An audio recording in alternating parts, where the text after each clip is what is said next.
Alright, should be, yep, we are recording for March 2026's cover impressions video, which, will acknowledge, I almost forgot about it this month. I mean, I wish it would have just been another week. But it's all, I don't want to forget, so I'm doing it now. And also because I am pretty busy trying to get some things done, and it's just a busy week. Hopefully I'll be able to keep this one shorter. We'll see, because, I mean, sometimes they get me going. Anyhow, let's have a look. As usual, we're starting with Barnes & Noble here. Then we'll get to Kobo and Amazon. Okay, I'm gonna put Wuthering Heights over there. Let me see. I think Theo of Golden. No, I think I've looked at that one. I already looked at here Rivalry a few weeks ago with a Kobo when it was on Kobo. Unrivaled looks like it's part of that. I have no interest in looking at these again. You know what, sure, this one maybe will be interesting. The Correspondent, I remember looking at that one. The Let Them Theory, no, it was something else I looked at. I know I looked at Project Hail. I think I did look at the Dungeon Crawler call thing. Yeah, I'm actually a little curious. I can't quite tell what what this one is. So here, it'll be those three for Barnes & Noble. So, first up, Wuthering Heights. And it is, what time? 1:33. Okay. It's so much helpful. So helpful if I do it this way. Okay, there. Oops, sorry. I hit a button I did not mean to. There we go. That. Yeah, so by Emily Brontë. Obviously it's here because of the movie that I've not heard anything to suggest it would be something I would be at all interested in, but it is also. I just want to check, because which one is it? I had to read in high school a gothic romance. I don't remember what it was though. It might have been Wuthering Heights. I just don't remember. So I legitimately just want to read the description here to figure out. Situated on the shelter one night, Wuthering Heights. The woman's landlord. There discovers the history of tempestuous events that took place years before. Holds a tale of intense love between Heathcliff and Catherine. Just between passionate, tortured Heathcliff and gentle Red Edgar. Turns to the expectations of a class. Sees visited upon the next generation. The heirs must struggle to escape. I think this is the one, actually. Not that cover art, though. But no, I think that this is actually what I had to read, and it's... I mean, I get it. I'm a guy. And it's also something, was assigned to read in high school, which, I mean, it's part of the reason why the joke name is assigned reading for those videos. Although I have fun with those. I actually enjoy those. But, yeah, that was a weird story. And just weird. I still have no interest in the movie, really don't. But let's try to look at more closely at this cover, which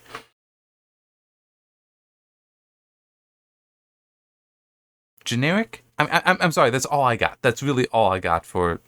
I mean, I guess that would technically be watercolor as well. I'm just trying to get a little bit of a closer look at this, but it's borderline abstract. I mean, I can kind of see, in theory, like, two people standing here. Wait, can you see my mouse? No, you can't. Hang on. Let me see if I can fix that. No, it should be capturing my cursor, so I'm not sure why did it disappear. Okay. Hopefully that stays captured. I don't know. Oh, you know what? I think... Okay, there. That should fix that going forward. Because I'm in a different tab, it got... OBS can be weird, but now it should not fail that. Anyway, yeah, so I can kind of see like two figures here, and I can imagine this being like a lake, maybe some mountains around here. So it's like, just two people walking by a lake. I can kind of see that being the case. Maybe because of the little squiggle ahead of them. Wait. Okay. See this squiggle here? I can kind of see that being like smoke out of a building. Like here's a lake, there's a building over there on the other side, opposite side of the lake, just talking, walking there. I don't know. There's no way I'd remember if that's a scene from the book. But it's like, that's the best I can get. But it's generic. But I mean, to be fair, I'm not going to say, I don't mean this as something against this specific publisher, but just, it's a Penguin Classics.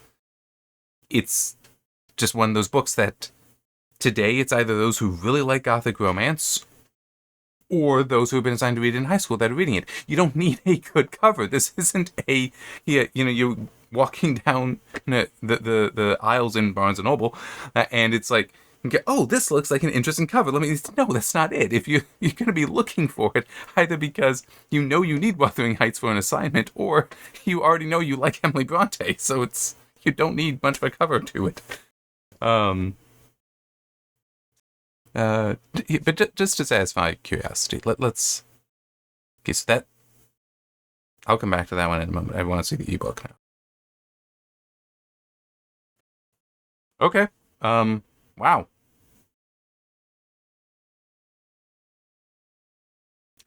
Okay. I was expecting at least one of them to be more boring. I'm trying to decide now which. I'm not sure which I like better. I think that between the hardcover and the ebook cover, I actually like them both about equally, but for different reasons. Because I like that it's a bit more of an actual image. There's nothing abstract here. I mean, it is still kind of abstract, but I mean, you do have a figure here, I'm assuming of a woman. I mean, it looks like it's a dress. Maybe some kind of, sorry, I got an itch on my nose there. Something like a lake here. But then, you do have dark trees in the background, but you have, it almost looks like white, luminous trees here.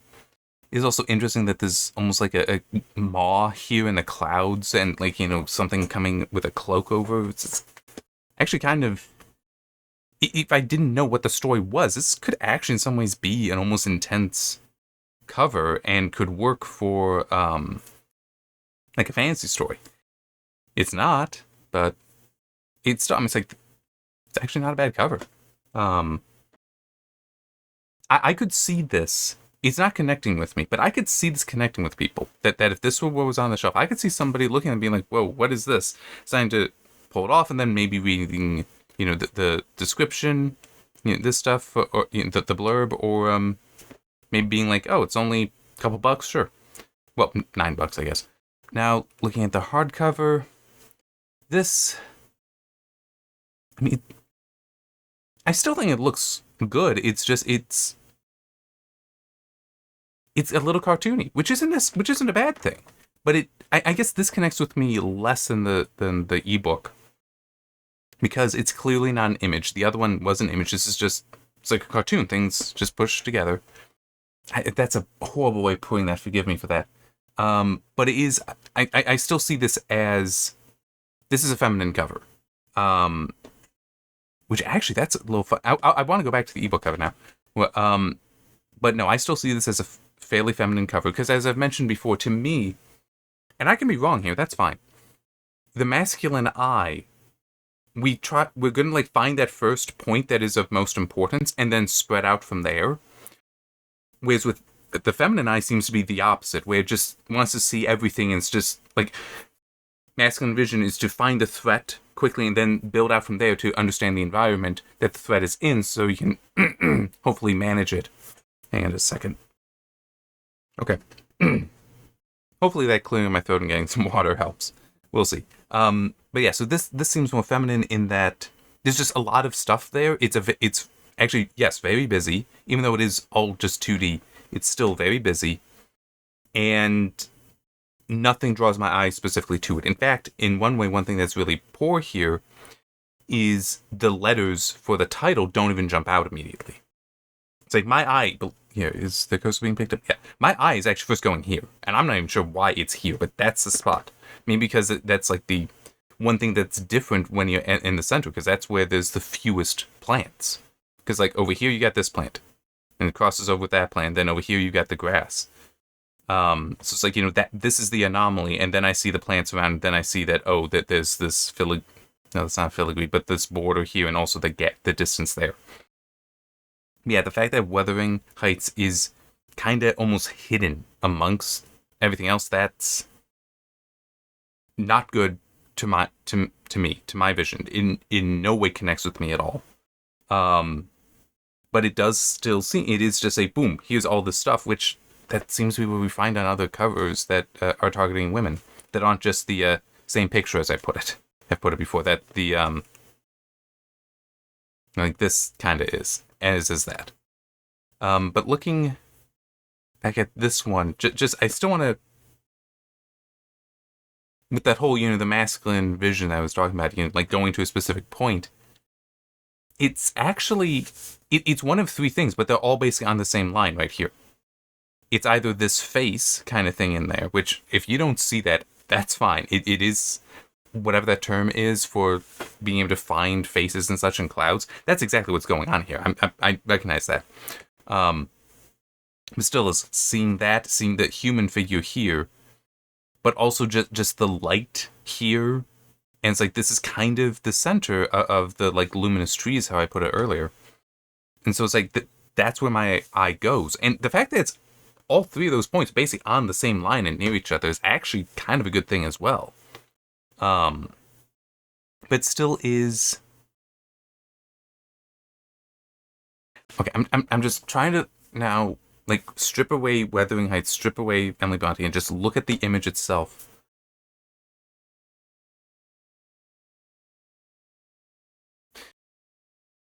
No, it still, even though it has these elements that I would say satisfy the masculine vision, it's still not that. Because there's no action, there's no real implication from it of what's going on here. It's too dark. I mean, it's almost like if you were to just walk up and find this scene, like from the same vantage point, would you even walk forward? I feel like you wouldn't. Like most men wouldn't. They would, unless they knew who this figure was, but would just stand there and watch potentially and just see what's going to happen. You want the reader, though, to walk up. You want them to connect and want to find out what's going on. It doesn't quite do that, but at least it is as I was saying, it's like, I know exactly where I'm looking, then I build out from there, and I'm constructing the scene then in my mind of what's going on here. So, yeah, I mean, it's... So in that way, I do like the cover better. It doesn't connect with me. It still, it still does not connect with me, but there's kind of like masculine vision cues there that I appreciate. I'd probably say that this, however, seems a bit better to target women for how it's constructed there. So, I don't know. Both are definitely better than this. I mean, it's like, this is just... As I said, this is the cover for, we know it's the only people buying this are those who know what the book is already. They're just getting their own copy, and those that have been assigned it for high school. So, I guess we can quickly look at large print as well. Okay, you know what? This is better than the Penguin Classics. Yeah. I like this better. This does not look nearly as generic. And by the way, the Penguin Classics, that is generic. They use that format on others, and that's fine. There's nothing wrong with doing that. But it's just the whole, if you have a generic looking cover, it's going to be generic. You're not going to have people walking down the aisle seeing and being like, oh, that's interesting. This is actually a little bit more interesting. The fact that you've also got, I mean, it's a painting still. It's not a photograph, but with some life there, even though it is like a dead tree or two, still is something natural there. It's like, yeah, this is a better cover. They're all better covers than the paperback. What's the auto book? Okay, no, this is worse. Because it's the same image. That's what we've got here. We've got that same image thing. Oh, man. All right. So, yeah, that's fine. You know what? Here, let me... Can I do this? No, it looks like I can't do it that way. Okay. I am going to go to this one next, which is at 1444. Okay, and I'm just going to quickly grab the link for this one as well, so I have it. Ignore that. Sorry, it's also asking if it can have my location. I'm trying to tell it no. Okay. Dear Debbie. But it's, I mean, even before getting to the title, which that does also evoke things for me. We'll see if what the scene being built in my mind matches the blurb. But what we have here is, is that actually a rose? I don't think that's a rose. I think that's a different flower.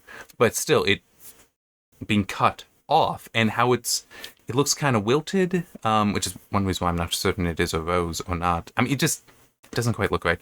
But that's wilted, cut off. I mean, this clearly is telling me we're talking about the end of a love story kind of thing. That is exactly what I'm seeing here just from the imagery. And the title does also align with that, but just the love affair has ended or will be ending in this story. Yeah, and one thing I do also want to mention that, though not exactly that, I mean, it's still in the house somewhere, a pair of scissors like that. Because I think it was actually a stork or pelican, something like that, scissors, and it was, I remember being used for like cutting nails when I was a baby. So, yeah, it's like, that I've seen, and we have still scissors like that, so that's actually not too weird to me. But yeah, Dear Debbie, immediately I'm thinking, Dear Abby. So, the you write letters of the lovelorn kind of thing going in there to get advice. But Dear Debbie instead of Dear Abby, which is either well, technically you might be, I don't know.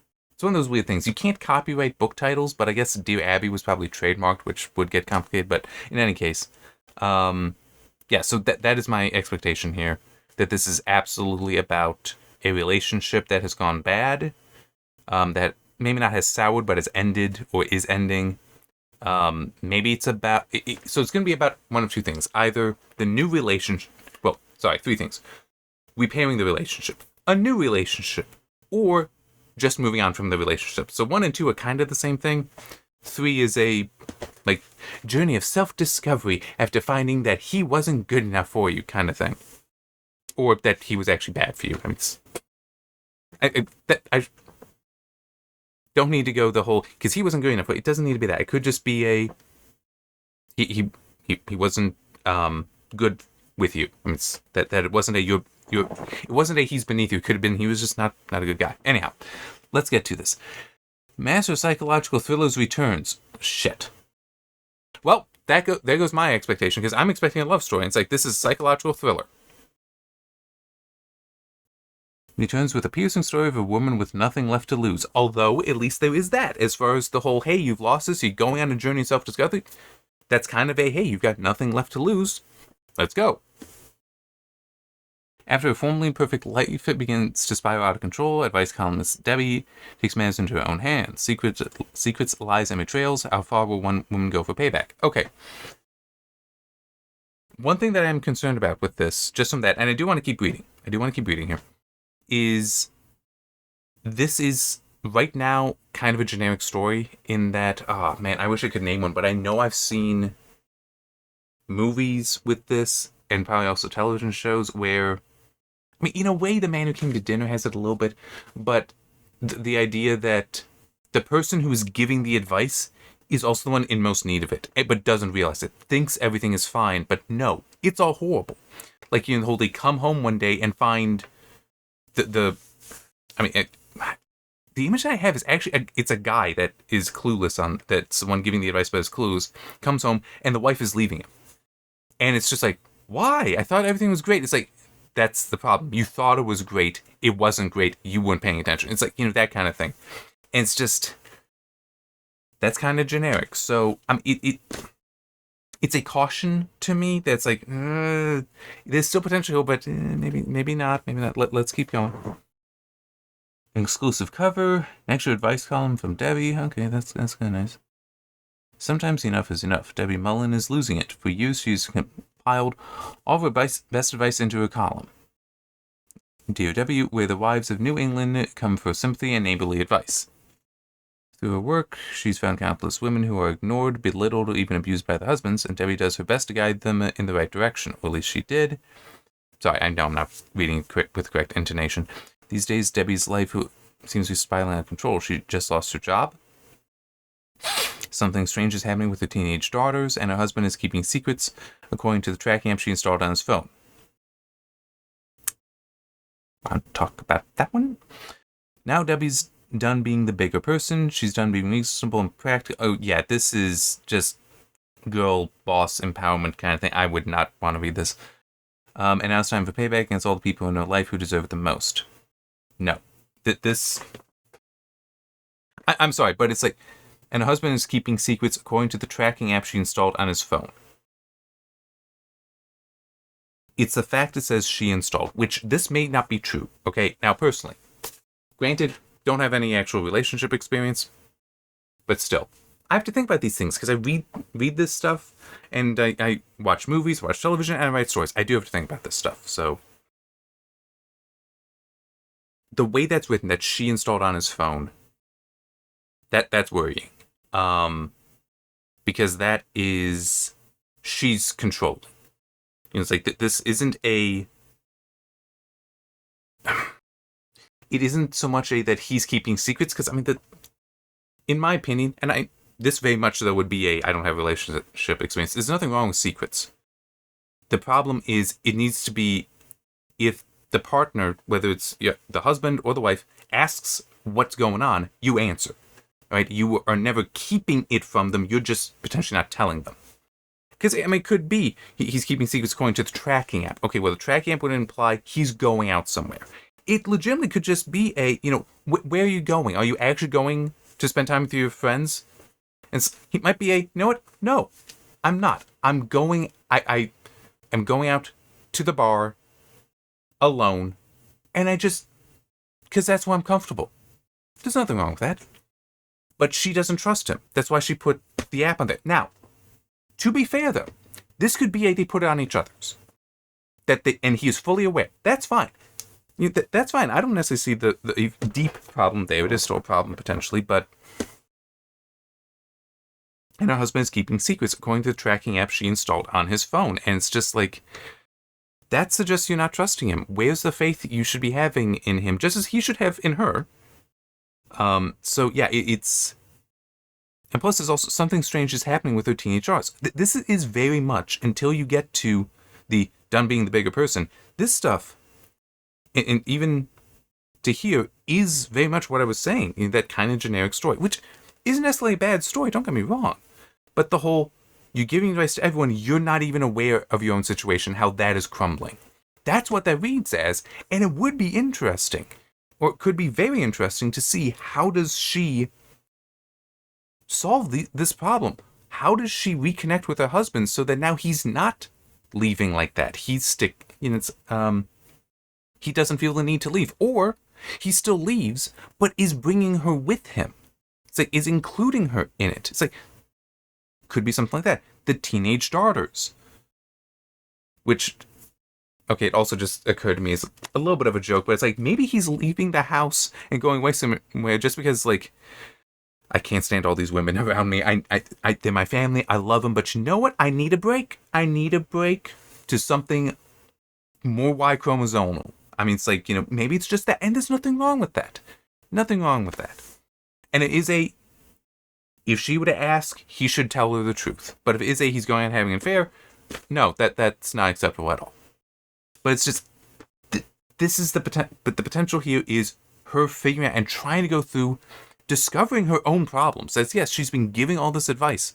How would she help herself, though? Or even better, how would she not? Because in a way, the reason why that kind of story works, and is kind of generic, and that has been done many times, is those people, in theory, like the characters, I should say, not those people, the characters in the stories, they're too prideful. They believe that they know what's going on. They believe they have the answers to the questions. But then when the questions are theirs, they don't know what to do. Because they're too used to how things were. They thought that they were right, but they're actually wrong. And they don't know how to correct that in their minds because they are right for everyone else. So it's like people that are wrong coming to her because she's right, but now she finds out she's wrong, and she has to work through that, which is a humbling experience. That's why those stories can work and be very good stories even. But instead, now she's done being the bigger person. She's done being reasonable and practical. It's time to take her own advice. It's like, which is also, wait. I didn't process this before. Her advice was, what was her advice in these columns? Don't be reasonable, don't be practical? I'm saying, oh, you think he's cheating on you? You go out and find yourself an orgy. Is that what her advice was? Instead of, ask him about it. Confront him. I mean, if you think he's going, it's like, do something like that. Because if he lies to you, then you know it's not going to work. So, you're good. So it's like, move on. It sucks, but do that. And if it's that, no, he does have an answer, and it might just be like I was saying, just needs to get away for a little bit. Depending, he might be willing to bring you with him once or twice. I mean, it depends. It depends. Sometimes it is a, no, I need you not there because some people, men and women, absolutely both, if they're invited into something like that, will start trying to make it part of their space. They don't necessarily recognize that they are the guest there. They are there because they think, oh, this is something I can now be involved in. It's like, no. It is being shared with you so that you know, and that's about it. I'm just trying to think what would be a good way to a good analogy.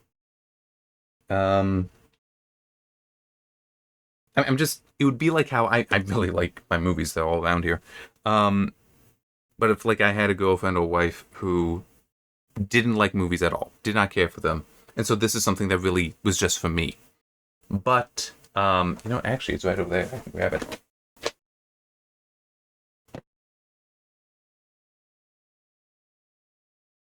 Technically, I do not believe one should have a favorite movie because movies.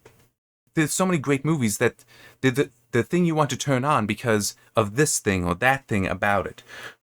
But no, my favorite movie is definitely Ben-Hur. And I recently got the 4K, so that's what this is. I also have the regular Blu-ray down there, but it's like, I just got this, and here, I'll even, hopefully, discs are clicked in nicely so you can see, and now so you can see the whole thing there. If I take the discs out, it's actually got behind there the 4 white horses. Haven't gotten to watching this yet, though. It's been a busy week, and I've actually had this for longer than a week now. But getting back to what I was talking about, like I like my movies. Oh, the others, I just had the Indiana Jones trilogy. I got them more recently, so they're on top of the stack. So it'd be like, yes, I'd want to share all my movies with a girlfriend or wife, but she might not care, and that's fine. Nothing wrong with that.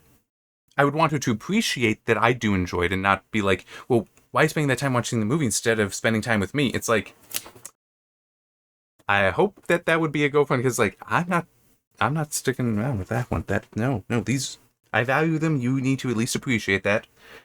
But it's like Ben-Hur would probably be I want you to watch that because it is legitimately one of my favorite movies. Well, it is my favorite movie, and I'd probably be able to sit down and at almost any scene tell you why this scene is awesome. I mean, it's not necessarily every scene, but it's like, you get what I mean. I really, really have a love for that movie. And I would want, and even if it is I escape with the rest of the, like, if it were I'm escaping from the normal situation into my movies, that might be the one way if she were ever like, I don't understand. It's like, come, this is the movie I'm going to show you to try to explain to you why I care about these movies, why this is my escape. So, yeah, it's like, you can't have that, but it is if she were like, okay, now I want to watch more movies with you, insincerely, that's a problem. Or if she were like, I don't think that's a good movie, and, okay, why? I don't know, I just don't like it. It's like, yeah, don't even open your mouth in that case. I'm sorry. And again, men can also do this, okay? 2 women. Right? Same thing can happen. It's like, just don't be respectful. Anyway, But that's quite an aside. But it still is just this done being the bigger person. So you're going to destroy it. I'm sorry, but let's be real. That is what's being described here. Is that you're going from this situation that it sounds like isn't great, but it's let's just burn it to the ground. It's like, what is wrong with you? So, if I were her husband in this kind of situation, I'd be like, honey, we're just going to get a divorce then. Well, I don't want to. Yes, you do. Because you don't value any of this enough to try to fix it. You're just trying to burn it down. I'm out. Okay? Because this I can't have. I cannot have that. I need to be able to have faith in you. You're betraying me by saying, nope, not going to try to figure this out. Not going to try to work this out. Just burn. So this, I get why this is the book today, because it's this description here is basically a female power fantasy, but the problem is essentially what I just described. What my feeling would be, what my reaction would be if I were her husband for what's described here, that she's not acting responsibly. That what she would be doing by not being the bigger person, and not even that, but just done being reasonable and practical. It's like, well, done being reasonable, focusing mainly on that. Practical, hey, maybe it is she wants to be impractical. I just lost a job, so I got free time. Honey, why don't we do a second honeymoon? That would be impractical, but it might actually be very reasonable. But she's done being reasonable. It's like, that is just, why should I have faith in you? Why shouldn't I leave this situation? Because you are not trying to be responsible to fix the situation. You're damaging it further. So, and it's just, it might be female empowerment, but this suggests to me without responsibility. I don't care. I would not care about that, and I'd be out. Let's look at the other covers. Okay. Yeah. Just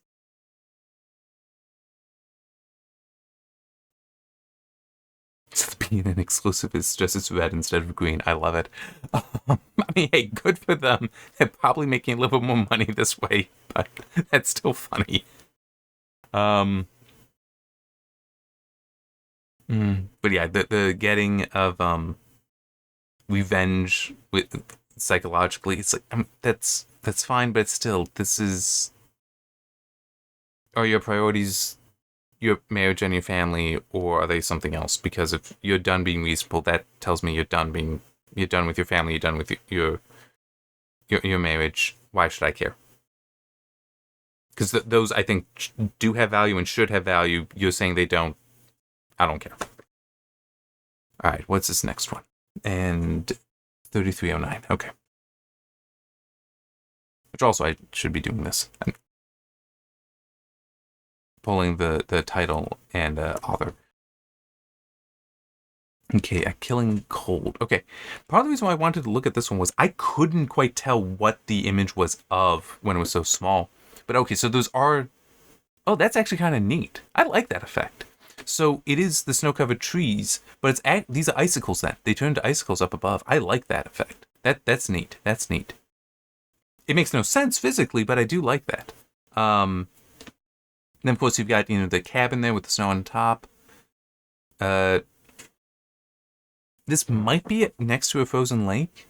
One thing I do find interesting is how very flat the snow is around here, but the trees are very snow covered, so it seems a little odd there. But it seems like, so it's just looking at it. It's like the trees have recently been through a blizzard to be so covered with snow, but nothing else has. So I get that this is not actually okay. The weather I'm used to, this snow pattern wouldn't make sense for where I live. But I can certainly believe that in other locations it would make perfect sense. Okay, but what is... Oh yeah, A Killing Cold. This might be a murder mystery. It could also just be more of a drama about somebody dying from a sickness, lost in the middle of nowhere. But I mean, it's, especially with how the icicles are almost like stabbing through the title, Nah, it's probably actually murder mystery, but yeah, perfect for the fans of Stacey Willingham and Gillian Flynn. Outstanding. Who? I legitimately don't know. Alright, so let's actually, yeah. To a wealthy fiance's isolated winter retreat, only to realize the family's hiding a terrible secret, and that she's been there before. Okay. A little weird, the whole been there before aspect that she doesn't remember. Gripping tale of don't care. I'm sorry, give me the full blurb. I don't need these short things that, some of these are purchased. Or can be, at least. Not necessarily that they are. I can't say anything about who actually wrote these, but it's just... I do not necessarily trust the little things here to be... And I don't remember the term for them, forgive me for that, but some of them are... They're for promotion. They're not necessarily for honesty. Atmosphere of dread that will keep you up past your bedtime and chill you to the bone. So, funny story about that. I have only read 3 books, cover to cover, in one sitting. I'm not going to name them. Well, actually, no, I take that back. There's one I will name. And Isaac Asimov's The End of Eternity. I love that book. So that one, yes, that was I just had to keep reading. Such a good book. The other 2 I won't name because one was the last in a series, and it was just I wanted to get through it. And the other, technically, it was, this kind of thing. It was supposed to be a thriller that would keep you up past your bedtime. Nah, it was literally, I'm lying in bed, and it's like, I can't get to sleep. It's like 11 or midnight, something like that. It's like, I can't get to sleep. I have the book here. I was borrowing it from my brother. It's like, I'll just read that until I fall asleep. I read through the entire thing. It was not that good a book. It was a thriller. Wasn't thrilling me. Wasn't that interesting. It was not a keep me on the edge of my seat or keep me up at night, but it was then I finished and it's like, it wasn't that good. It's 3 a.m. and I'm still not tired. Son of... It's just one of those, I shouldn't have even bothered. I should have just tried to go to sleep. Force myself to go to sleep kind of thing. But... Okay. I'm just... Now I'm also trying to think. I believe the only book, at least the only one that comes to mind for me, that's a horror or thriller story that legitimately, while reading it, it was gripping me, was Dracula. Mm-hmm. Yeah, only one. Well, when romance stirs questions Theodora can't ignore, fragments of the past begin to surface. Old secrets may seem frozen in time, but nothing stays hidden forever. It's not completely true, but of the past begin to surface. That I find curious. It's not her past, it's the past. By her wealthy fiance's family retreat, realizes that they are hiding a terrible secret, that she's been there before. By the best-selling author of What Lies in the Woods. Okay. Well, when romance is... that's the second time we got... Okay, on the one hand, I don't like repetition. On the other hand, though, for it being blurbs, it's... alright, I'll forgive it. Theodore Scott meant Connor, wealthy, charming, and a member of the powerful Dalton family. Thank you for giving me his last name. I did find when Theodore Scott, so we're getting her last name, met Connor. What's his last name? Oh, Dalton. Got it. She fell in love in an instant. 6 months later, he's brought her to Idlewood, his family's isolated winter retreat, to win over his skeptical relatives. Stay away from Connor Dalton. Where is this coming from? Theo's tried to ignore the threatening message on her phone. Okay, thank you. But she can't ignore the footprints in the snow outside the cabin window or the strange sense of familiarity she has about this place. Then, in a disused cabin, Theo finds something impossible. A photo of herself as a child, a photo taken at Idlewood. Okay, but I've been here before. Theo has almost no recollection of her earliest years, but now she begins to piece together the fragments of her memories. Someone here has a shocking secret that they will do anything to keep hidden, and Theo is in terrible danger. Because the Daltons do not lose, and discovering what happened at Idlewood may cost Theo everything. Okay, a little up and downy, but I'm dead serious here. This is probably one of the best written blurbs since I've been doing these videos. I'm completely serious. This properly builds things. It does give a thing where it's like, then she finds something impossible. A photo of herself as a child. A photo taken to Idlewood. And immediately I'm thinking, wait a minute, how would she not know that? How would she not have... But then we do get to what I've been here before. Theo has almost no recollection of her earliest years. It would be nice if there was some explanation, like some sort of trauma, like a car accident, whatever. It would be nice if there was, like... Theo has no recollection of her earliest years prior to this accident. That would be nice. I would appreciate that. But for just the structure of this, it's building. It's actually building. What I don't remember what it was, but in one of the... I think it was the last one. It was either the last cover impressions or the one before. There was one of the blurbs. It was just all over the place. The order in it made no sense. It wasn't building. It was like, look, something here, and then it's like, that. Hang on, let me try doing it again while I can see. It was, this seems to actually go like that, which is good, because like, okay, you're building it up. You're connecting it with me. You're trying to pull me in. I'm enjoying that, but then but that other one, it was just like, I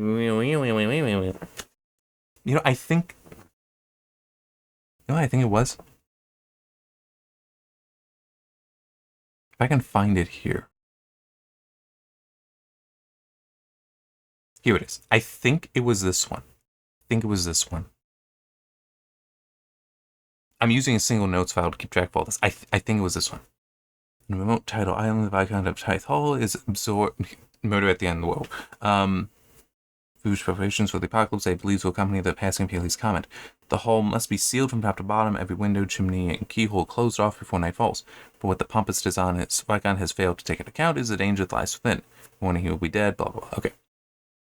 All eyes turn to Stephen Pike, Titan Hall's newest under butler, fresh out of Borstal for a crime he didn't commit. He's the wrong man in the wrong place at the wrong time. His unlikely ally, Miss Decima, starting him in the foul-mouthed, sharp as attack 80-year-old family matriarch, fearless and unconventional. She relishes chaos and puzzles like, and a murder is just the thrill she's been waiting for. Together, this mismatched duo navigates. Yeah, so this is... The first paragraph is kind of building. Not even, because it's like... You could probably cut it in half. I mean, it's like, yeah, he's brought them all together. He figures there's going to be some sort of crisis. So he's locking everything up, and then he's dead. It's like, okay, we could get to that faster. But Stephen Pike, we get so little information on. We get more on this second character, Decima, Miss Decima stalking him. And just, it immediately collapses. It's not building. It's like, it shrinks. So yeah, I think it may have been a different one, actually. But I think that might be the one I was thinking of. It was not building. But this builds. I do not know if I'm actually interested in this one. I will be honest. I'm not certain because this isn't necessarily connecting with me. I'm sorry, I'm not necessarily interested in a potential murder mystery. But a mystery story following this woman who is like just in a whirlwind romance. Not really my thing, but I absolutely appreciate. I respect this blurb. Yes, I like this. This is good. It's just, this isn't my type of story. That's its only weakness at the moment. It's not my type of story.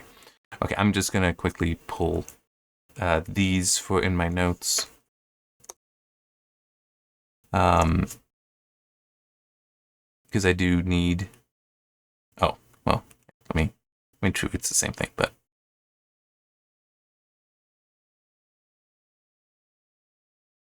Okay, there, now let's look at Kobo, and we can close these down. All right, what do we got here? I actually bought this. I don't remember if this is... Oh, here, I'll still open that up. That actually could be interesting. That looks a little interesting as well. This looks like it's the same picture kind of thing, so I'm going to skip it. I wonder why they are pushing these. Huh. We'll do that one too. Okay. So The Hobbit at 44. I was hoping to be short. I am not. I'm just going to quickly pull together these these links, and then I will get to talking about The Hobbit, which I don't remember. I know I also have an ebook version of it, but I have the I think that the physical copy I have over there is with that cover. Even it is the nice fancy edition. Okay, that won't open up, and it's buried in a stack, so I can't go get it. But I still do want to talk about this cover because it's a pretty good cover. It's not perfect. $2, definitely buy it. As I said, I would have a copy. It's I think Tolkien may have drawn that cover himself. Can I at least do this? Okay, that's a little better. But it is still a good cover because of how the art style isn't necessarily what I really like. That's its only weakness for me.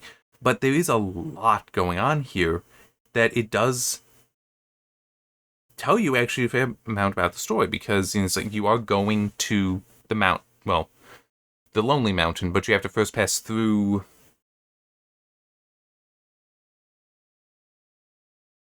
the Grey Mountains? I don't remember, but you do pass through mountains first, because that's where they encounter the Goblin King and his hordes, which, by the way, just for clarity, goblins are a type of orc in the Tolkien universe. So it's like goblins and orcs are not technically separate species, but just variants of the same orc species. At least that's how they work out after The Hobbit. But yeah, so you've got the mountains there, the trees. So you're basically seeing some of the path that he's taking, that he and the dwarves and Gandalf are taking. It looks like you might actually have oh wait, no, that might be Lake Town. Yeah, because it looks like hang on, I just want to make sure is okay. So you do see here, this looks like water for a river, and that's something built out over the water. So this could actually be Lake Town there. Which then the Lonely Mountain doesn't really make sense because there's too many here. But you've got in the air here, yeah, the lines that are suggestive of just clouds. But this one, and that one look like they could actually be the eagles. Because there's only the one dragon. But it's like there's a fair amount going on there. But you've also, with the border, you've got you've got runes. And that's the Dwarven language. So it actually, it really is a good cover. It's just, as I said, the art style is not necessarily my favorite, but that's a me thing. So yeah, that's really neat. And $2, it's a good book. It's a good book. Probably my favorite part of it would be how Gandalf gets the party in to see Bjorn. I love that. It's just, it is clever, and it works so well with those characters. Yeah.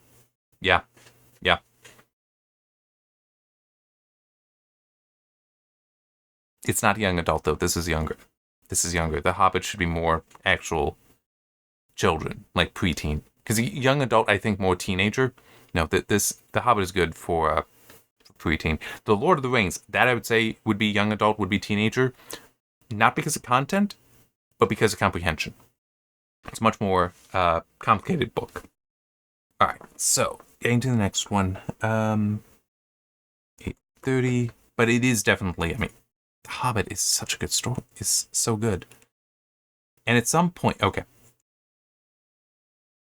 I might come to regret this, but I will acknowledge, I do have the Silmarillion. On Kobo, in fact. Is it... Okay, it isn't actually listed here.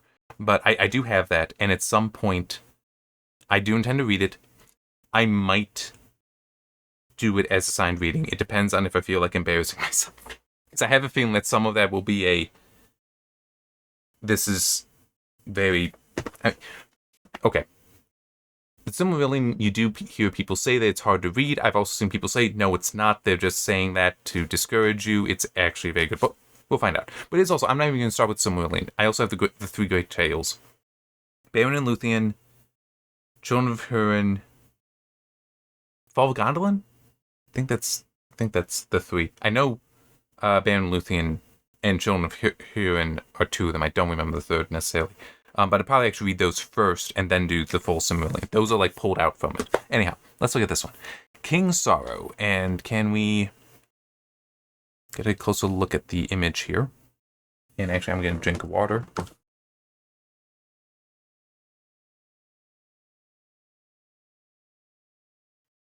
Can that go away? Thank you. I'm conflicted on this one. Maybe it's supposed to be satanic, but I see enough depth to the face that it actually makes me think of a dragon. And not just because I just came off with the Hobbit. But it makes me think that first. So King Sorrow, I'm not really sure. I don't want to see that connecting together too well. Excuse me, maybe we'll get an explanation. The fact that it has a novel etched in there makes me think far more satanic, though. Like, the Mark of Satan kind of thing being carved in. It is also interesting how it goes from, like, up top, it is an actual 3D face. But then as it goes down, even at the sides here, that looks more like 2D, almost like just a photograph that's cut out and then laid on top. Or this kind of blue-gray background that's been cut out. But then it is interesting to get down to here where you'd see the mouth, the teeth, and those are people. That's actually people standing there, and almost seems like they're on fire, matching the eyes. So it is the cover image itself is okay, I'm curious what's going on here. I don't see how King Sorrow connects, so I guess we'll find out from the blurb. I mean, just the title, I'm not sure, because I wouldn't expect something so... It is an energetic cover, because it invokes not only something demonic or like a dragon, something fantasy there, but the reds, the orange, it is burning. Like, there's heat here and fire. King Sorrow, that's a much colder kind of sentiment that I get, so we'll see. But a brilliant Faustian fable with a heart as huge as a dragon's and a stinging twist in its tail. Okay, at least I will grant that like one sentence thing actually does seem somewhat descriptive. But I do find it funny, a Faustian fable. Okay, so it is Satan. As huge as a dragon's heart. And it's a dragon. Okay. I mean, it's like, I'm seeing it all here. Which, to be fair, technically that is what a cover should do. But yeah, let's actually read this. From Joe Hill. I'm sorry, I don't really care about the New York Times talking about it. Chilling tale of modern world dangers, dark academia, and the unexpected consequence of revenge as 6 friends dabble in the occult and are tragically or horrifyingly successful, calling forth an evil entity that demands regular human sacrifice. This is why you don't dabble in the occult. Brilliant Faustian fate. Okay, we already read that. That's printed on the front. One issue that I do have, though, granted, it's been a while since I read Faust. That's not strictly Faustian, what has been described thus far. Maybe the rest of the blurb clarifies that, but because in the story of Faust, it's basically he is... Hang on. Okay. Sorry, I just saw a couple email things to take care of quickly. He's a physician, I think, and he basically traded his soul to gain greater knowledge, and he becomes a real piece of shit. Like this one young woman who he falls in lust with, not in love, and he does treat her poorly, but she actually does try to love him, as I recall, and like part of the ending is... And not true, what I read may have been even in Bridge version, but it was like he's going off to hell because he did commit murder or something. I don't entirely remember, but he's become a deeply sinful man, and he is being dragged down to hell. And like there is that question of he's even asking what's going to happen to her, because she has also been touched by the evil that he had done, and so she is potentially in danger. But then it's like, Chorus of Angels does say she is saved because she was actually a good person. But it is that the Faustian bargain is Printer's Devil in The Twilight Zone, where you are getting the devil's services, but it's in exchange for something horrible, but not necessarily this just regular human sacrifice kind of thing. And so that first description is not purely Faustian in my opinion, but we'll see. It could become that. Let's see what the rest of it is. Sorry for going off before reading it all. Arthur Oakes is a reader, a dreamer, and a student at Rackham College, Maine, renowned for its frosty winters, exceptional library, and beautiful buildings. But his ideal and burgeoning romance with Gwen Underfoot? That's a horrible last name. For a real person, it'd be a horrible last name, but I wonder if it is. She's constantly around him and getting underfoot, which actually would align with that character, the young woman in Faust. Because she legitimately, my memory, which it's been many years, but my memory is she was trying to constantly be with him. Shadow, one local drug dealer, and her partner corner him to one of the worst crimes he can imagine, stealing rare books from the college library. Okay. Trapped and desperate, Arthur turns to his closest friends for comfort and help. Together they dream of a wild, fantastical scheme to free Arthur from the cruel trap in which he finds himself. That would be calling the police. While the irrepressible Colin Wren suggests using the unnerving Crane journal bound in the skin of its author.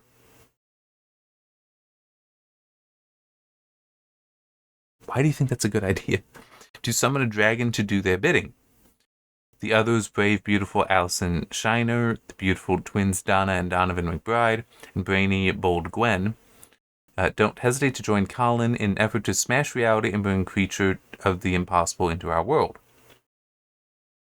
But there's nothing simple about dealing with dragons, and the pact to save Arthur becomes a terrifying bargain in which the six must choose a new sacrifice for King Sorrow every year or become his next meal. Okay.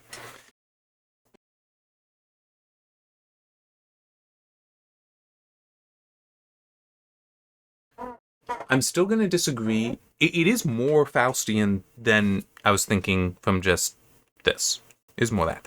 But it's not quite there because an aspect of Faust is his pride. That he did things that he wanted to do. Arthur was forced into the situation. Faust chose his situation. It's very different. But I get this, and the others are potentially a little closer to Faust, but it's like if it were more his benefit. Although, true, it could just be you could just call the police. No, I don't want to do that. I'm assault. Something stupid like that. But I don't know. I do think one thing though, and actually at one point I stopped reading and looked up. This I actually would see. This sounds more to me like this could be young adult. That this doesn't have to be just mystery and suspense. But no, I could see this being fine for a teenager based just on what's described there. Who knows? Maybe it's filled with sex, drugs, rock and roll, violence, all that. Where it's like, no, it wouldn't be appropriate for them. I don't know. This doesn't suggest it has to be. I mean, yes, some violence, but I mean, it's Faustian to some degree. So yeah, I mean, I don't know. It doesn't. The cover is good because a lot of that, not necessarily the Faustian stuff, but as like the satanic aspect of any Faustian bargain, the dragon, the burning there, the fact that even there's people in its mouth, even that, it's all there. So it is consuming, and it's like that's actually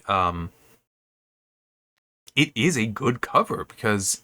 Not the specifics, but I see how it all connects. So I do like the cover. I guess King Sorrow... Well, no, I don't guess. I know King Sorrow must be the dragon's name. So I just remembered I wanted to charge my phone. So yeah, I mean, it's... I don't think that's necessarily the best name here, but it is. I'm... It doesn't connect with me enough. Also, that does remind me. It doesn't connect with me enough in order to, like, put this on a wish list. But this actually sounds good. I'm good with this. With this blurb, I'm good with this cover, and it doesn't quite feel and I don't feel anything from it, strictly speaking. So, well, yeah, it's not connecting with me, but it's not far off from that. And okay, here it is. Almost forgot to mention, and has been since the last video. Just put it in here, because I did put this one. I did put on my wish list back when I saw this. This was actually in the first video. Alchemized, and it did sound interesting. I did like the cover, so I threw it on a wish list, and I actually did get an email. Your wish list is our command email from Kobo, which I do like. They do that, and it was like this. It was marked down to $2. It's like, sure, I'll buy that right now. I've got other books I want to go through first for assigned reading, but I will do that for assigned reading at some point. It is on the list. So, yeah, but it's. I think a way to put it, King Sorrow, the novel, I think a way to put it like this, from what I'm seeing here. If I knew people around me that actually read books, and one of them had read this and tried to convince me, and assuming that they also know what I kind of like to read, when like, no, Jim, you would actually like this, it is a good book, I would read it. If it were even just it is a good book, I'm not sure you would like it, but you do your videos on it. It's like, having that person who knows me telling me that, I would definitely go for it. But it's not quite there. Not quite there. Sorry, it just not quite there for me. All right,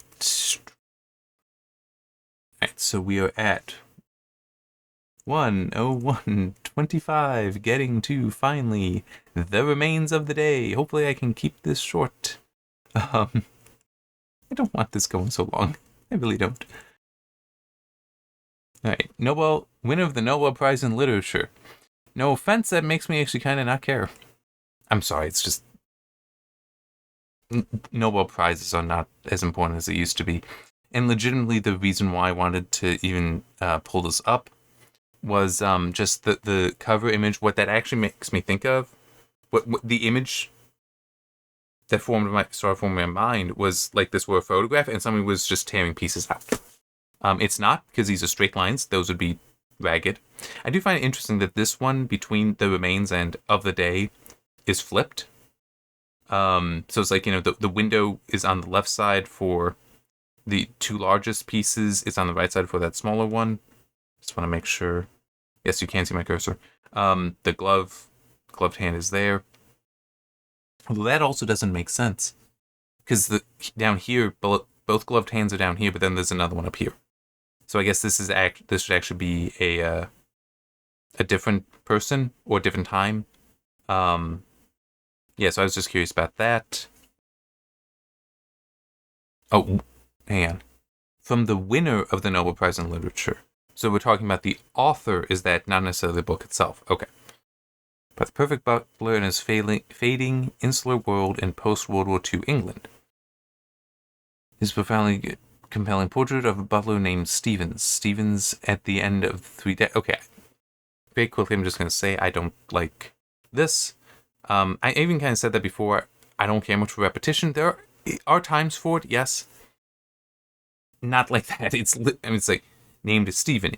He is at the end of the 3 decades of service at Darlington Hall. Spending a day on a country drive marks as well on a journey through the past, in effort to reassure himself that he has served humanity by serving the great gentleman, Lord Darlington. But looking in his memory are doubts about the true nature of Lord Darlington's greatness, and much graver doubt about the nature of his own life. Okay. No, I would not be interested in this. Because what this sounds like to me is he knows all the secrets. He knows that, this guy, he's not perfect. No one is. But people have looked up to him, idolized him, and it's like, I know the truth. And it's not necessarily weighing on him, but just as he's out and he's thinking about these 30 years, and just, what he knows and how that's impacting him, how the true nature of his greatness.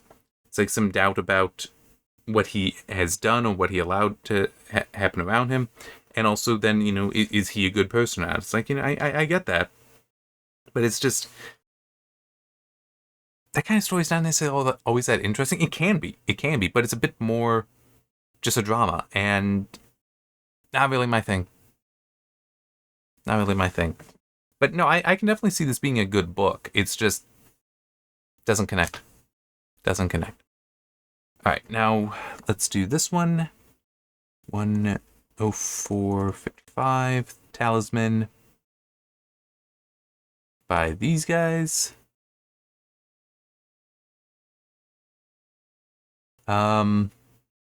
And honestly, a key reason why was just seeing the cover there, and it's like the Talisman. It looks like it's just a generic crystal ball. Has some light going through it. Yeah. I mean, it's very generic. As I said, it's a crystal ball. That's not necessarily a talisman to me.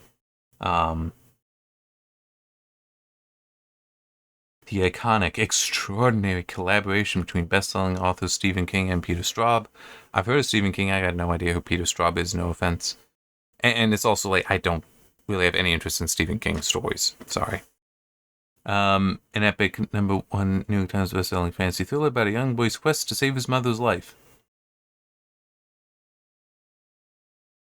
I'm sorry, it's just, I get the idea of the talisman, because you could, I haven't read the rest of this here. You could do a story where it's like the young boy is just, if I can get this talisman, if I can get it to her, that's going to save her. And just having that adventure where he's doing that, and have it be kind of a coming of age story where he tries to get it to her and maybe fails.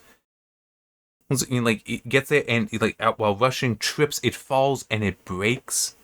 And he feels that he has let her down at the end, but it's like, she comforts him and still ends up dying, but still, it's like that whole adventure was leading up to him being able to survive without her. It's like, you could do that. That could be a very good story. In no way does the cover make me think that, though, because it looks like just a generic crystal ball. And certainly not something childish. So, yeah. Let's keep going, but it's, yeah. 12 years old is about to begin a most fantastic journey, an exalting and terrifying quest for the mystical talisman, the only thing that can save Jack's dying mother. But to reach his goal, Jack must make his way not only across the breadth of the United States, also through the wondrous and menacing parallel world of the territories. I got a problem with this. Actually, two. One is 12 years old and he's going to cross the United States. He's going to go that far away from his dying mother. No. I'm sorry. No. That's this is he's going a few miles away kind of thing. Well, maybe more than a few miles, but no further than you would expect a child to get when just running away, but then kind of realizing he has to head back home. And the parallel world of the wondrous and menacing parallel world of the territories. So we don't need the supernatural here. It's not necessary. For the story I described, it's not really necessary there. It can work, yes, but it's just it's overcomplicating the situation, I feel. Now, if it were just his imagination, that could be actually very interesting then, because you'd expect the boy to be escaping into his imagination to try to deal with the situation. His mother is dying, but in his imagination, if he can get this talisman, that could legitimately just be a piece of junk. But to him, it's meaningful. He's attaching to it in his imagination and has this grand adventure to get it. That could be a very good story. But if you start complicating it with, no, this stuff is real, you risk compromising it. So let's keep reading, but it's just... it's...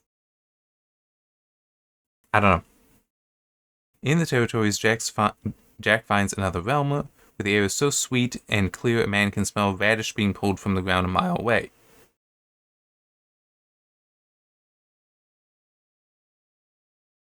No? What? What kind of description is that? I mean, it's... Do you not realize that also... I mean, it's a mile away. What about the thing a mile away that direction? That direction, that direction, that... What the hell kind of description is this? I mean, it's just... I'm sorry, I'm too technical. But it's just like, this is nonsense. And life can be snuffed out instantly in the continuing struggle between good and evil. life can already be snuffed out instantly in the struggle between good and evil. Here Jack discovers twinners, collections of the people he knows on Earth, most notably Queen Laura. I'm not trying that last name. The twinner of Jack's own impaled mother. Jack flips between worlds, making his way westward toward the redemptive Talisman. A sequence of heart-stopping encounters challenges him at every step. Unforgiving epic of adventure and resounding triumph, the Talisman is one of the most influential and highly praised works of fantasy ever written. Really? Never even heard of it. Well, okay, no, maybe I have heard of it many years ago. But, no. Do we have... I'm hoping to see like a year or something on this, but I don't. I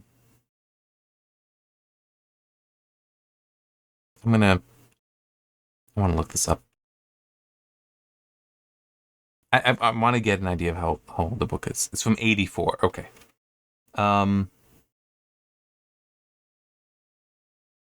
That's...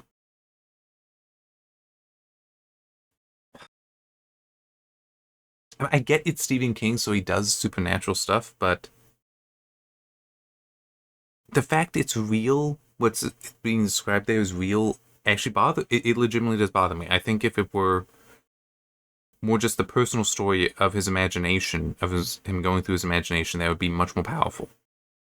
Because, as I said, it can be then a coming-of-age story about him escaping the imaginary world to be in the real world, even though that is where his mother dies, kind of thing. And yes, she would have to die in the end. But it's like you could have a very good, powerful story that, depending on the complexity level and the content, could even be a dying parent giving it to a child to read to help them process through it themselves. You could absolutely have that kind of story there. But sounds like, no, this is real. It's going to get really kind of complicated. And also the idea that he's actually crossing the country, which is how many thousands of miles? Isn't the United States about 3,000 miles across? I think it might be more than that. And that's straight across if you go on angles even longer. So, and that's as a crow flies as well. So it's just... I'm sorry, but this just sounds stupid. Yeah, I mean, it's... What are you talking about here? A 12-year-old is not going to be able to manage this, not easily anyhow. There would be... I was like, we have a missing child's report. Last seen heading west. Police pull him over at the state line. You grab him at the state line, bring him back home. I mean, it's... That's another reason why, like, keep it within a few miles. And it's just him going into his imagination to escape things. Because it allows it to be something that has actually happened, that does happen. But, yeah, so this... Yeah, so the blurb is like, yeah, this doesn't really interest me. The cover image here is very generic looking to me. It really is, and that sucks. It should be better. It should be better, because, I mean, it's just a crystal ball. It's just a crystal ball, but, yeah. Alright, let's look. What do we got for Amazon here? Okay, I have a feeling this is one of those, it's the same picture kind of thing, but I'm a little, the blurb, I feel I'm going to be a little curious about. That is absolutely the same picture. This actually looks a little interesting. And I'll grab one more, I think.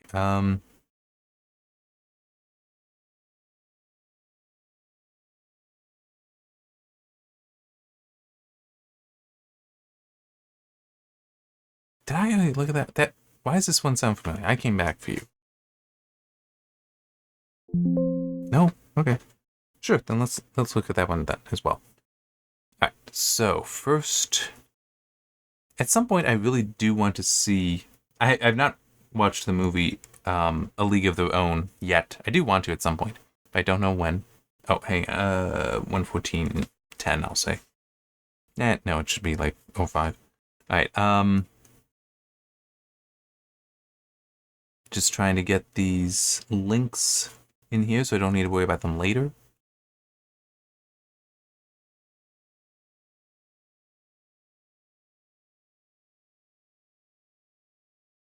There, and also pull this to save some time as well.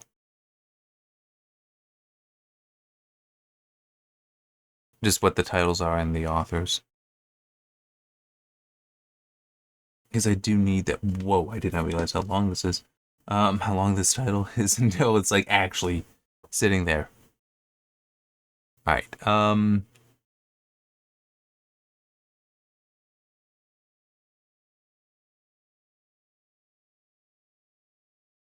okay. Yeah, so definitely kind of that same, same image kind of thing. So yeah, I know it's a romance story, and yes, I once this is open, I immediately could tell. Yeah, this is Chicago. Sears Tower, although it's not named that anymore. Hancock Building, yeah, and Windy City's series spinoff. Windy City is in Chicago. Okay. First female team owner in Major League Baseball, Reese Remington has spent her entire life preparing for this role. With a sharp mind and years of experience working behind the scenes, she's more than qualified, but the public only sees a woman in a man's world, not the person who's earned their place on the field. With constant scrutiny and pressure to prove herself, Reese can't afford distractions. I'm not sure how true that is. For one thing, Cleveland had a woman owning the baseball team first. Just go watch Major League.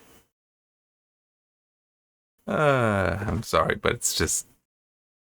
Major League's a fun movie. Anyway, definitely R-rated, though. I mean, I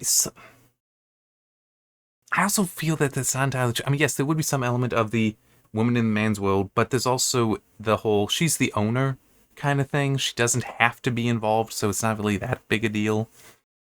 Like, it would not be hard for a woman owning any sports team, even if it is more masculine, to, some people might be unsure at first, but it's like, okay, no, you're doing good. We're good with you then. We get it. You actually do care.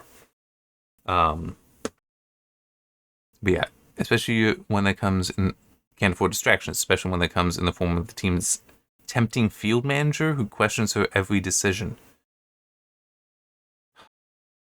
I forgot for a moment there that this is a romance story, so it's like tempting field manager. It's like, not how I would, even if I wrote a romance story, I would not write it that way, because like, oh, he's so tempting. It's like, cool off.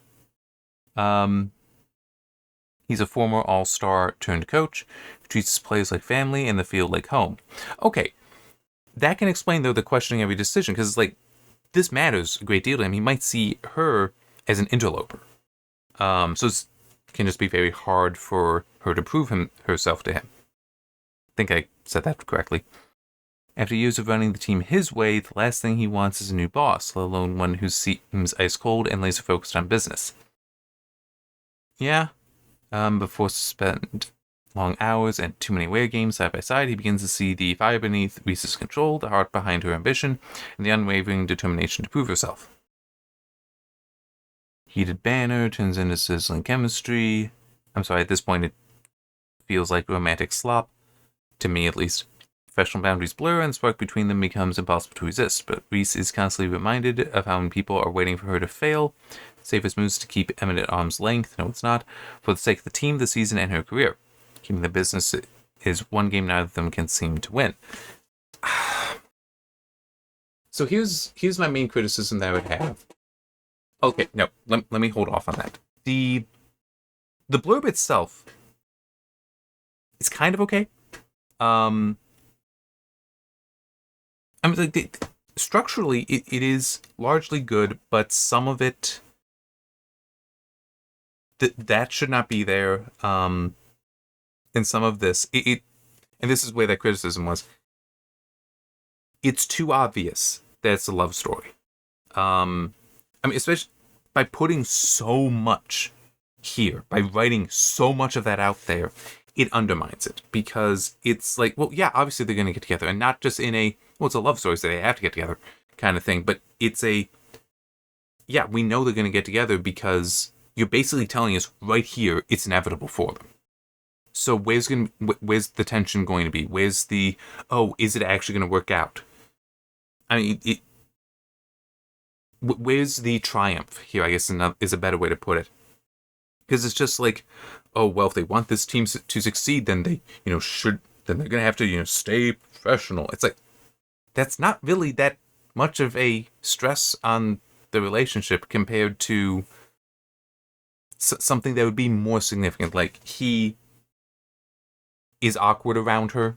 That, like, if it were he only knows sports. He likes her, but doesn't know how to communicate with her. And in a way, though, that can work, because it's he wants, whenever he's with her, he wants to talk about sports. And he's got the love of the game, and she has, how I put it, ice cold and laser focused on business. Where it's like, yes, it's still baseball, but they come at it from such different ways that they seem to not quite be working out. That would work, but that's not what you're telling me here.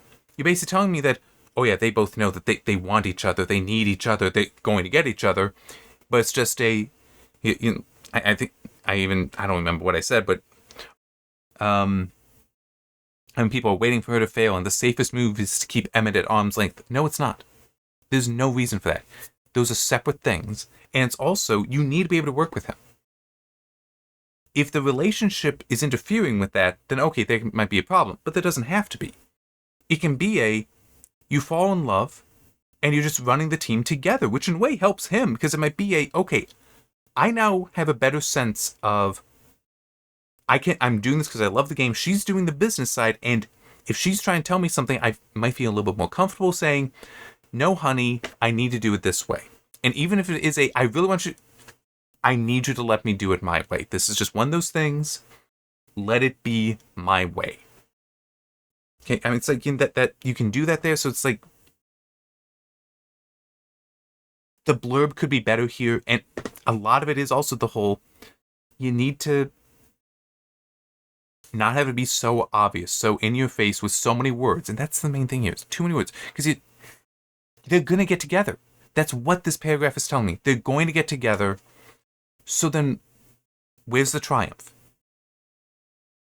I'm saying, if I were to pull out one of the romantic comedies I have, and I mean like, well, no, not romantic comedies, rom-coms, okay? And I do have some, because there's some that I do enjoy. There is crisis, there is tension, and there's ultimately triumph. But it's because of the crisis, of the tension. I don't feel that there's any of that here, or at least it's minor. Like, it's just going to always be building up to the triumph. It's not going to be oh, hey, something's happened. Maybe it won't. Maybe we're not going to get there. So it stops building up and it starts falling down. I got no sense that there's that falling down. So, yeah. Which is a pity. Because that is part of what can make it so... that can make rom-coms so interesting. Well, romantic comedies in general, because a lot of romantic comedies have the same basic formula, that there is something that makes one, at least, maybe both, unworthy of the other, or seemingly unworthy. And so during the course of the story, one of two things happens. Or both. Either the person that's unworthy proves their worthiness, or the other person discovers that the thing that makes them unworthy, it actually doesn't. That, it doesn't have to hold them back, and you help them get to that. So, it's like one movie that is absolutely a romantic comedy. Can I grab it easily? Is it this one? Oh, wrong thing. Oh, wait, no, here it is. WALL-E. This is a romantic comedy. And it's exactly that formula. WALL-E is beaten up, he's dirty, he's an old model. Evie is an incredibly advanced robot, even though technically they should be like same technological generation. Okay.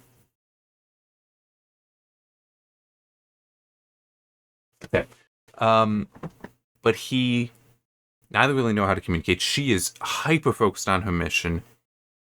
He's enduring, he is nice, he's kind, he's those things, but he's dirty. He's literally dirt compared to her. She is all clean, and no matter what he tries what he can. Doesn't necessarily work, but he is sincere, and so he proves himself worthy of such such a robot. And she initially, remember, ignores him, is annoyed by him, does become friends with him. It's like, okay, fine, like putting up with him, getting to know him. But then, like, she sees how, even though she's impervious to the rain, she's impervious to the sandstorm, she's impervious to the lightning strike, he is doing all this stuff to protect her. Again, that's when she actually falls in love with him, and also she then sees the whole, he just wants to hold her hand. And it's like, seeing that, and so you get that triumph there. But there were plenty of moments when it seemed like this was going to fail, including Wally being so damaged that he is destroyed and potentially has lost his personality. I was like, and how does it come back with the kiss, but also the holding hands? I was like, it works very well. And it's got that whole, he doesn't seem worthy, but proves his worth. Where is that here? I see nothing suggesting that here. And for what is being written here, it's like, no, we know it's going to work out because of what it says in that paragraph. And just, I know I'm a guy, but it still is, I would think you want that formula, like what we get in Wall-E. I would think you'd want that to be followed for women as well. So, yeah. All right, next. And honestly, the reason why I clicked on this one, even though it seems like the women of Wild Hill, like, I'm not necessarily going to like it.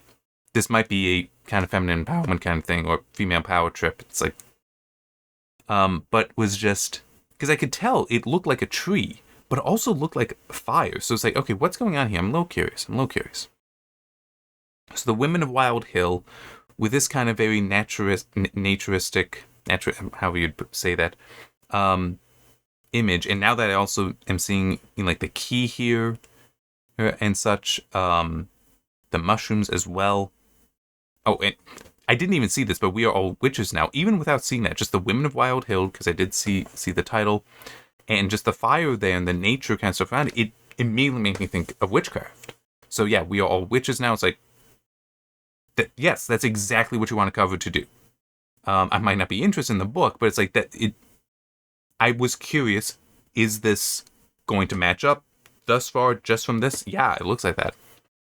Okay. Powerful, potent, and heartbreakingly timely. What?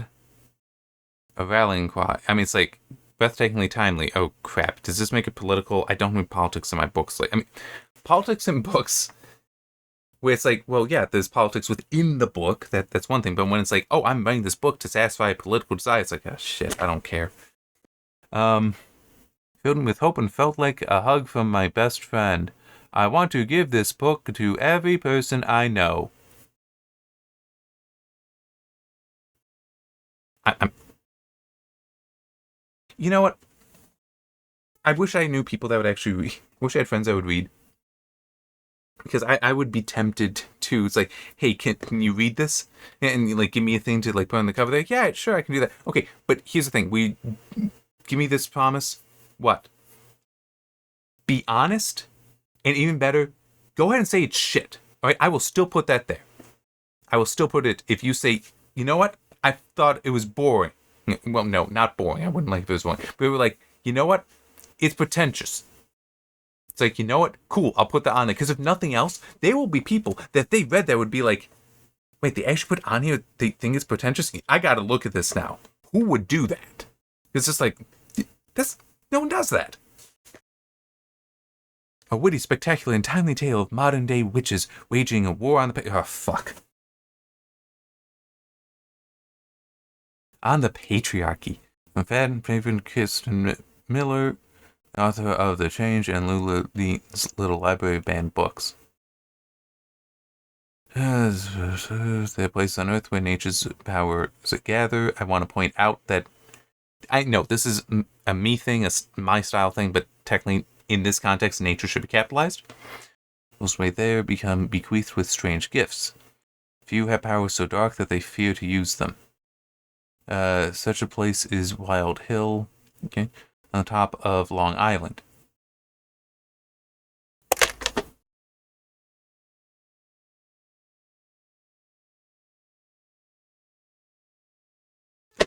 Okay. I think I've ranted on this before.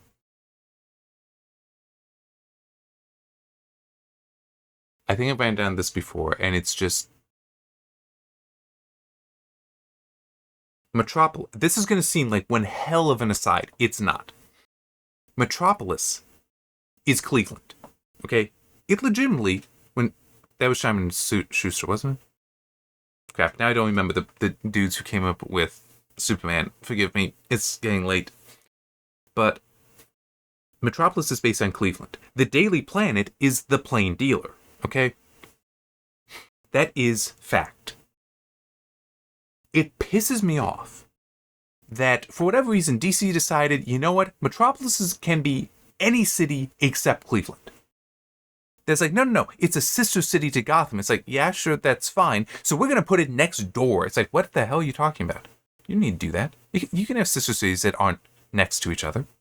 I think in the Superman 2025 movie, it was in Delaware, which again would put it near New York. It's like, no, it's Cleveland. You filmed in Cleveland because it has a fundamental Cleveland connection. Nah, not Cleveland. It's Delaware. And it's just, I'm sorry, but getting to Long Island, which is New York. It's like, why do you think everything has to happen in New York? It's so annoying to me. And not just because I'm growing up in Cleveland, but even just in the Midwest. It's like, dudes, we have great cities here. Cleveland, Chicago, Detroit, Milwaukee. It's like, those are all very, yes, they're not as great as they used to be, but they're all still great cities.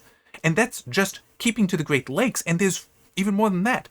That are just not immediately leaping to mind for me. But, I mean, you could do a story in Buffalo, because that's also Great Lakes. Toledo's a bit inside, but it's like you can do stuff with Toledo. I was like, there's a lot of history here. These are still great cities. It doesn't have to be everything's in New York. Okay, I'm sorry, but no one cares. I mean, another thing. I think I have it. I think I have a digital copy. I'm not sure. But Metro 2033. That is a book. It was made into a video game. Very popular video game. Got 2 sequels. Metro Last Light and Metro Exodus. Metro 2033, very good game. So the other 2, but it's like 2033, just very, very good game. And because of its success, they wanted to make it into a movie. A Hollywood movie. And the author was like, cool, let's work on this, figure that out. And one of the reasons why it did not happen is such a dumb reason. And kind of shows you why Hollywood isn't succeeding anymore. They wanted to set it, instead of in Moscow, the author's Russian. He set it in Moscow, because he also was from Moscow, I think, or at least near it. I could be wrong on that, but still, it's like, he set it in Moscow. They were like, no, we want to move this to Hollywood. And sorry, not to Hollywood. We want to move this to Washington, D.C. Because they're Hollywood. It's like, well, if we want the American audience, it wants... No, I don't care. I know... It's like, I already know the story because I played the video game multiple times by the point this was announced. And it would be like, hell no. Just, you don't set it in DC. Keep it in Russia. Keep it in Moscow. I'm still going to see that. I'm going to go see that. Why would I not see that? Because that's a story I want to see. This idea that, oh, Americans, it has to be American, and it has to be set in America. It's like, no, we don't care. It can be set wherever. And we'll still go and watch it if it's good. But it's the same kind of thing. Oh, well, New York matters. People care about New York, so it has to be no, we don't care. Make it where it makes sense. Now, true, maybe it makes sense it's in New York. They're talking about dismantling the patriarchy. That sounds more like a New York ideal than the bulk of the country.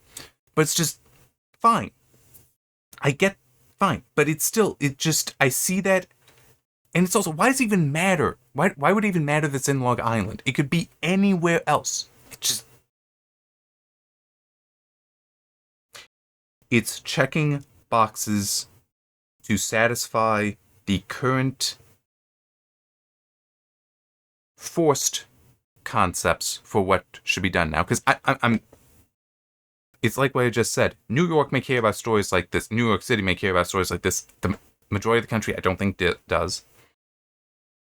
So it's just, this is not a book that would survive. I don't care if it says that, if it's an editor's pick. I don't care if it says it's number 1. I could believe that in 1 year, 2 years, no one's going to remember it, kind of thing, okay? Whereas like Metro 2033, granted, I don't know necessarily because the games have stopped coming out, but it's like I still remember that, and I still want to read that story. I just haven't gotten to. I think I do have a digital copy of it. I'm not sure, but it is just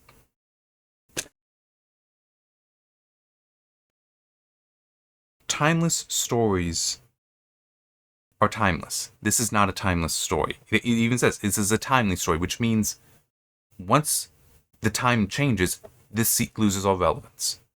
And I'm not even sure how much relevance it has. Just of course it's in Long Island, so New York.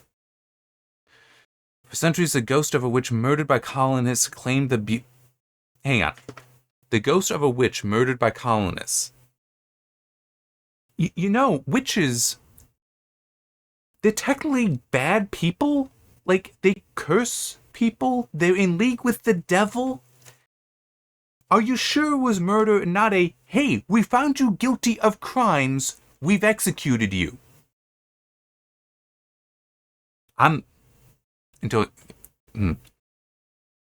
Claimed the beautiful...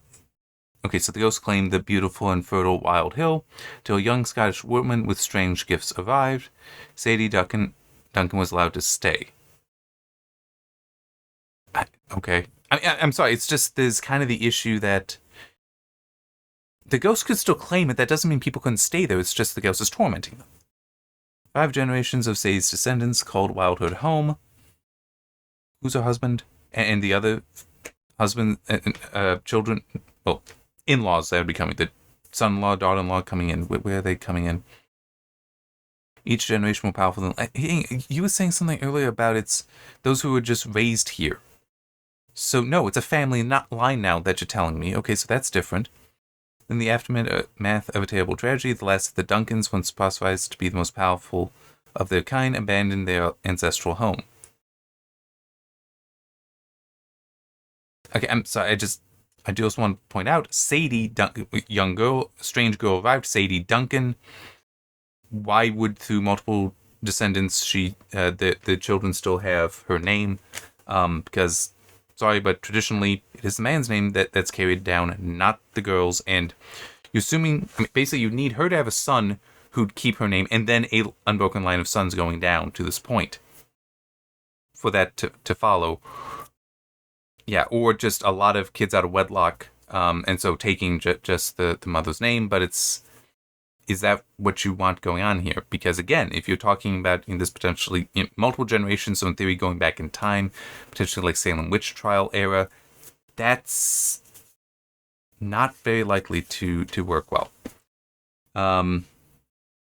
Anyway, one of them, Bridget Leggett. So, and now right there, so we do have a different last name. Okay, so it's not the last of the Duncans; it's the last of her line. Moved to California and turned her dark gift into fame and fortune. Sister Phoebe settled on a ranch in Texas, where women visit in secret for her tonics and cures. Why would they be visiting in secret? I mean, she's just doing tonics and cures. No one's going to care. You don't need to do that in secret so much. Unless they're doing stuff that's illegal. Phoebe's daughter... There's a lot of Duncans here, it seems. Phoebe's daughter, Sybil, has become a famous chef. Seemingly powerless, Sybil... Oh my god.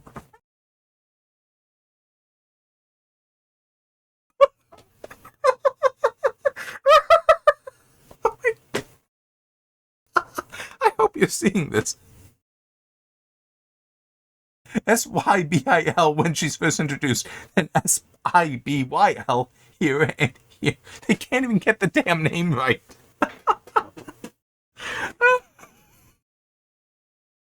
Editor's pick.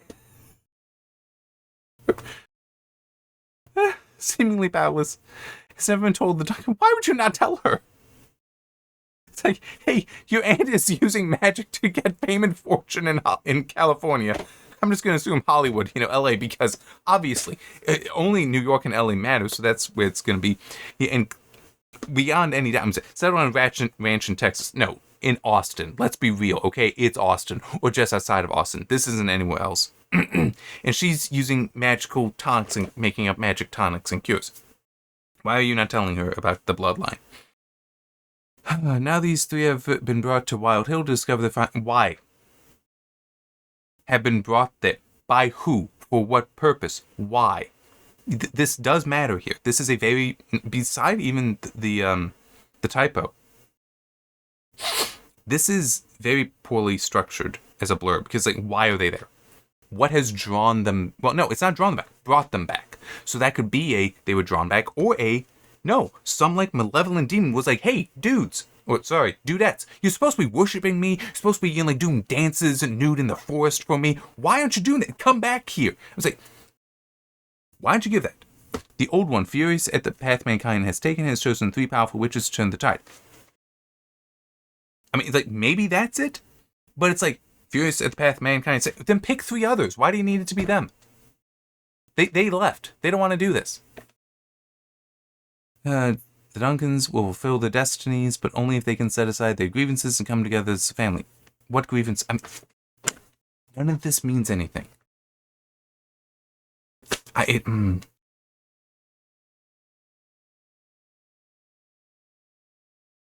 But I have no doubt that this is just a stupid kind of girl power kind of thing here from this. Because, it's just, obviously it's Long Island kind of thing. Obviously it's against the patriarchy. All that. It's like, it's also, hey. Tale of modern day witches waging war on the patriarchy. Isn't the theory behind the patriarchy that's what's been going on for centuries? And, like, if we get rid of that, then we'll have greater success than we've been enjoying for centuries or even millennia. But now it's the old one, furious at the path mankind has taken. The path mankind is taking now that you would be furious at would be the move away from the patriarchy. So,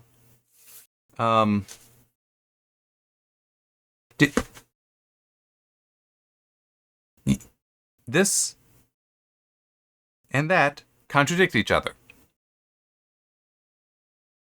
Yeah, this has got to be just, like, pure. It's like going back to. Yes, no, that wasn't it. Dear Debbie, that was it. Where it's like there's not is there even responsibility to this story? Because, like, as I just pointed out, at the path mankind has taken, supposedly the whole patriarchy bad nonsense is that's what we've been having. That's evil. We need to get rid of the past in order to have the future. It's like that kind of nonsense. It's like, but then the old one would want the move away from the patriarchy to be undone and the return to it, so they can't be waging war on the patriarchy. So it's like, they're not paying attention to what they're doing. They're not seeing that what is described here, at least. And maybe the book is better than this blurb. That's possible. I don't know. I can only go by the blurb here. But still, this doesn't line up. This doesn't match. It is inconsistent. And like, mathematically inconsistent, I mean. It's like, not just it doesn't make sense. No, it's like you're making statements that contradict each other in this blurb. So, yeah, it's like that Dear Debbie. You're not taking responsibility. You're not acting responsibly. You're not acting reasonably. You're acting for what you think is going to make you feel better, what you think is going to be empowering. And it's like, you're just prideful. You're probably going to destroy more than you protect or create. This is bad. Don't do this. I mean, it's. I'm going to say something that on one hand should be obvious, on the other hand it's going to sound sexist, and I don't really mean it to be sexist, but it is kind of obvious to me with how some of this goes. Part of the issue with the female empowerment kind of stories, the modern female empowerment kind of stories, and the girl power kind of stories, and girl boss stories, all that is that lack of responsibility and such, where they don't get that you actually need to be protecting things, not destroying them and stuff like that. And it's just one of those things where it's like, you know why you don't see that in masculine stories typically? Because we already figured out that's not what you do.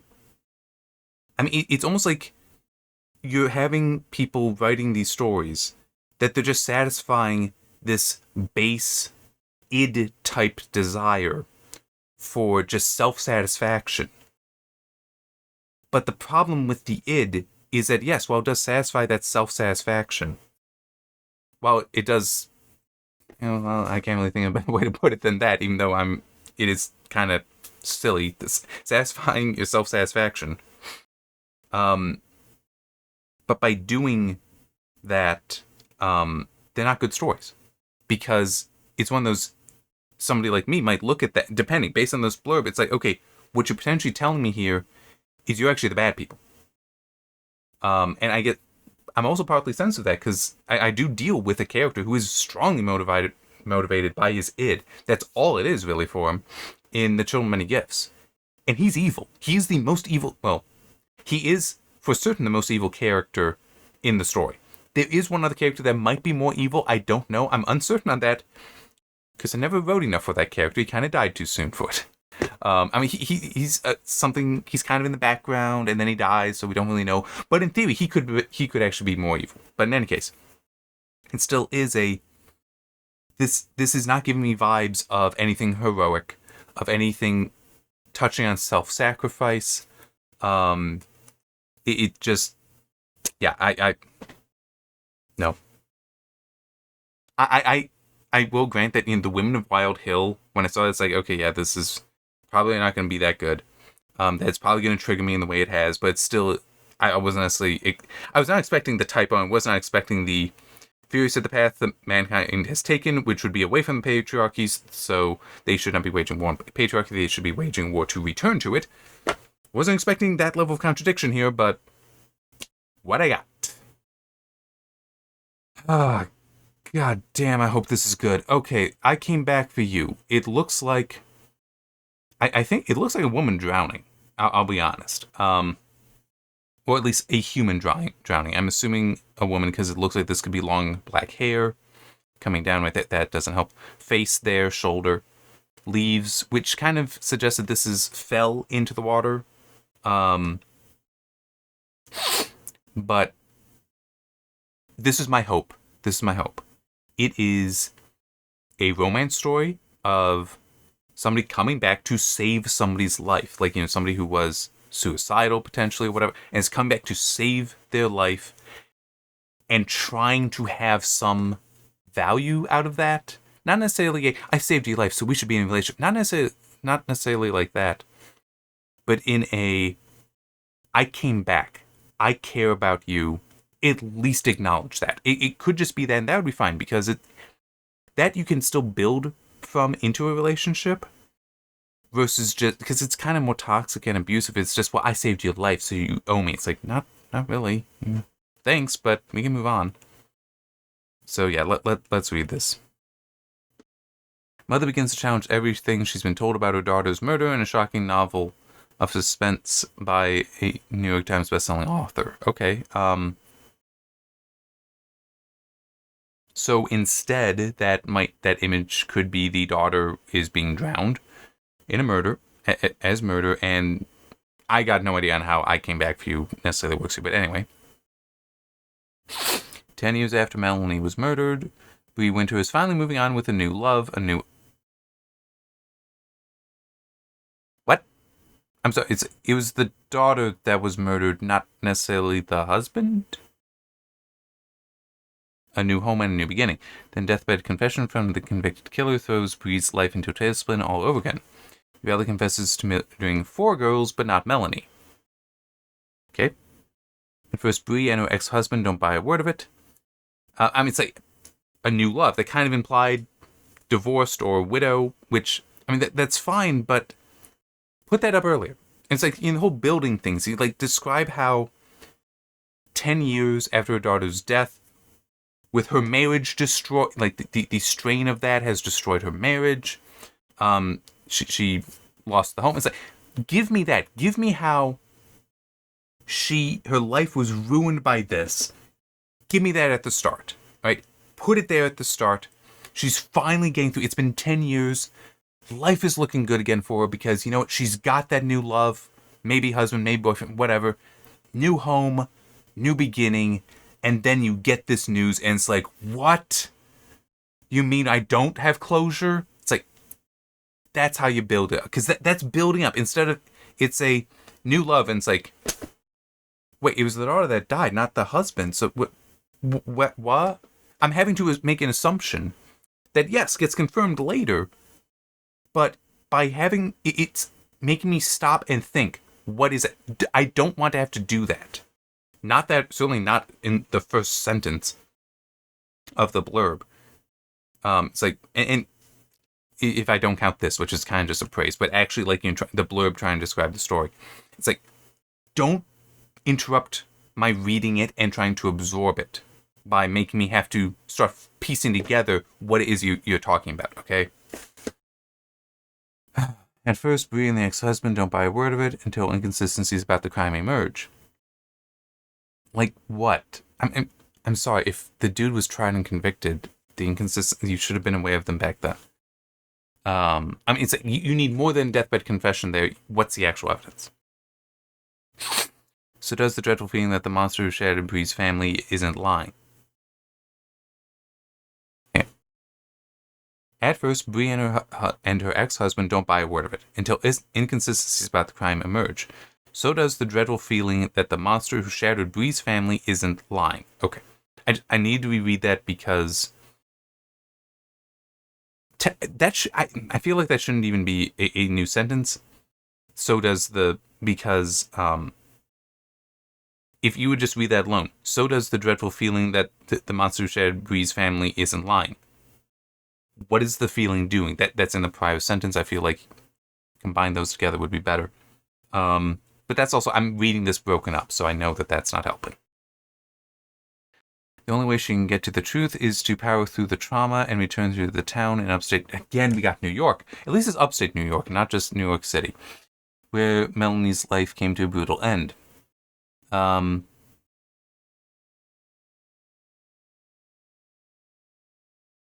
sorry, but it's just power through the trauma. It's like, the hell kind of statement is that? It just, that's not healthy. It's kind of, that's my problem. That's not a healthy view on how to deal with trauma. It's just to power through it. It's like, so don't, that should be she's in pain. That she's not dealing with her trauma. And I'm just concerned that, especially to use the word power, to just power through the trauma, is like this strength. It's like, no. I acknowledge it's not necessarily the best term for it, but I'm still going to use it. It's a kind of cowardice. It's kind of cowardice. Yeah, kind of cowardice. Because by powering through it, you're ignoring it. And the best way to deal with trauma is to confront it. Now, granted, that's not necessarily immediately what you need to do is confront it. Absolutely. That's correct. This has been 10 years. And yes, it's open up open up old wounds. I get that. But still, just ignoring the trauma doesn't help it. You need to confront it. To ignore it can be, not always, but it can feel like cowardice to ignore it. And the fact that it's to power through, and it's just, I might be reading way more into that word than I should be, the word power there. That is very possible, that's very fair. But still, I am just concerned that this is like a very unhealthy kind of female empowerment story where it's like, oh yeah, you can just do it. Don't worry about the trauma. It's like, no, you need to worry about the trauma. Okay, because that will ruin you later on. If you don't handle it. And we shouldn't be encouraging that. I mean, it's kind of like how I liked in The Princess Bride, because I was going through that not too long ago, when doing the written review, after Wesley pulls Buttercup out of the snow sand in the movie, it's the lightning sand. And she's at first like, yeah, I'm okay. And then she just breaks and starts crying. And he just holds her. And I really like the scene because his response is just to hold her. Just to be there for her. Just to be something constant. And something for her to hold on to as well. I like that scene because that, to me, that is what he should be doing. That's correct behavior. And so she is processing the trauma there now. She isn't powering through it. She had just been doing that. Like, oh yeah, we're good now. We can keep going. No, she is losing it there because she needs to. She's processing it. That's a good scene. That's a human scene. And that's somewhat healthy as well, that she is processing. Power through the trauma. Nope. No. Okay, Bree would do anything to find justice for her daughter and finish this nightmare forever. Instead, it's just beginning. Not only could the real killer still be in their midst, who? In there. That's plural. But as Bree begins to dig through Melanie's past, what she discovers calls into question everything she's believed about the crime and about Melanie herself. Okay. The funny thing with and part of the reason why I had to call out the there, and I actually just realized, oh, damn it, I never did. Okay. I didn't put in times for these past 2 books. Damn it. Anyway, I just have to get them out of the video later. We will do anything to find justice for her daughter and finish this nightmare forever. I'm reading that, I'm just thinking, what's the ex-husband doing? Does he not care? I mean, so he should be there, right? Or even her new love should be there. Because it's like neither of those men should allow her to do this alone. One, because the new love. I love you, I'm going to be there to help you. The ex-husband, this was my daughter too, I need to be there. Okay, you're not doing this alone because I need to be there. But no, it's just talking about what she's doing. Not only could the real killer still be in their midst, who's them? Okay, who else is this referring to? Is it the new love? Is it the ex-husband? Don't know. You're not telling me because it's a badly written blurb. And it's like, fine, about the crime and about you've learned new stuff about the crime and learned new stuff about Melanie. Let's also be real. If that dude was tried, Melanie's story would have been coming up. They would learn some things. I get that you might be learning new things, more things, but you still heard some things.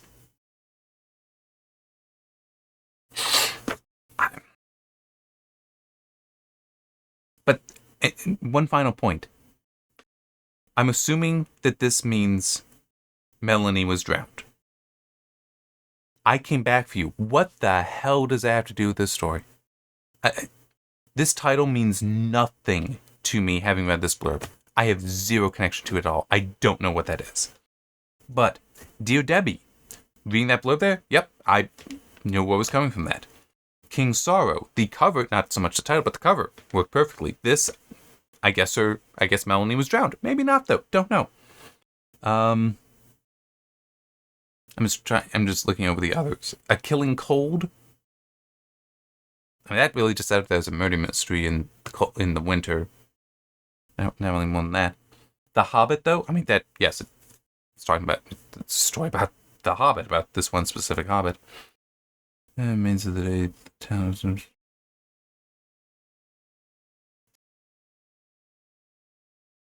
Okay, I guess I kind of, well, okay, no, the Women of Wild Hill, that name at least does kind of match up. And In Her Own League also kind of matches up because, as I said back when I was talking about that one, I've not seen A League of Their Own yet. But as I recall, the premise to that story is forming a female baseball team, at least. I think it might be a full league, but it's doing that and the difficulties trying to achieve that. And it's like, that makes sense. And so they're playing on that with In Her Own League is you do get the reference. I say, oh, okay, yeah, I get that. That works. I'm good with that. But this, I came back for you. What does this have to do with the story described here? I came back for you. For who? Melanie's dead. You're not coming back for her. It just, yeah. It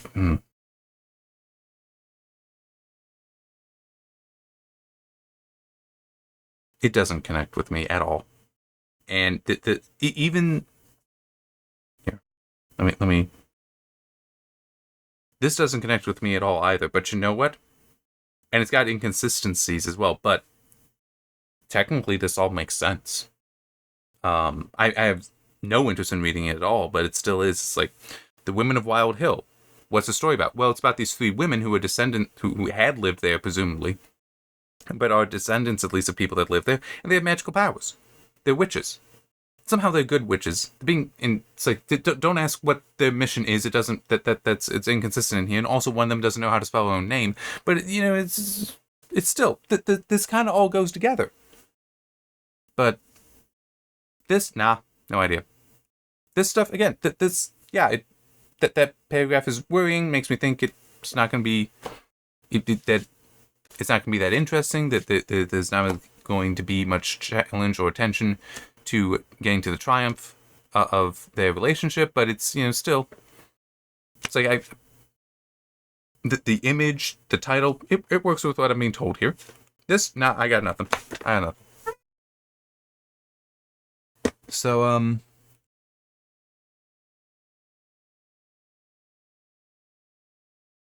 if I rate these, I'm setting aside the Hobbit, though. This I'd probably say is the worst. For the covers and blurbs.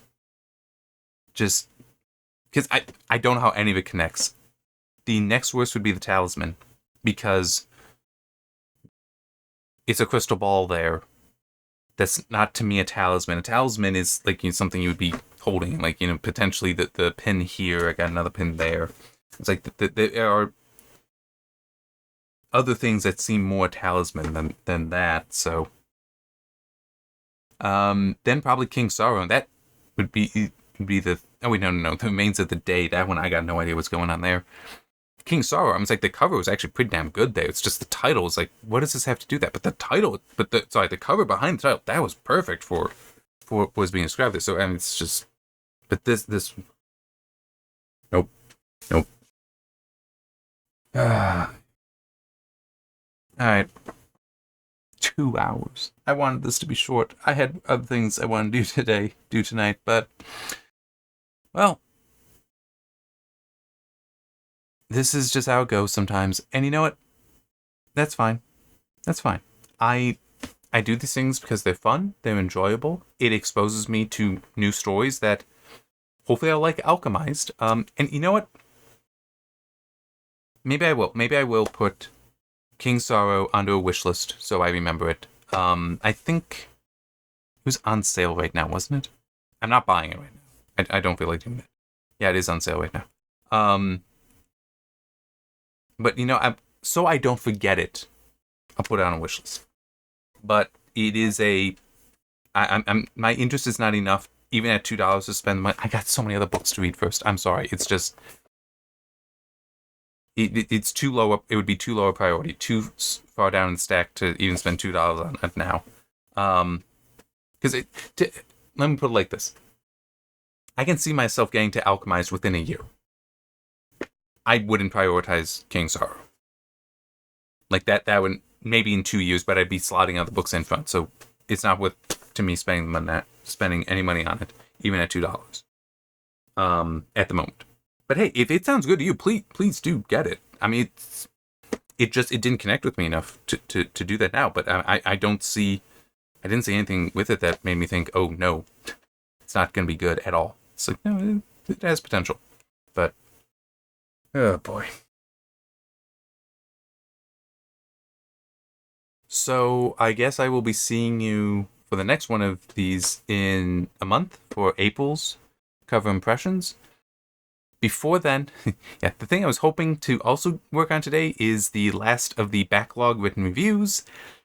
Guess that's gonna have to wait a couple days because I don't have time to do it tomorrow. Well, maybe a little bit. We'll see.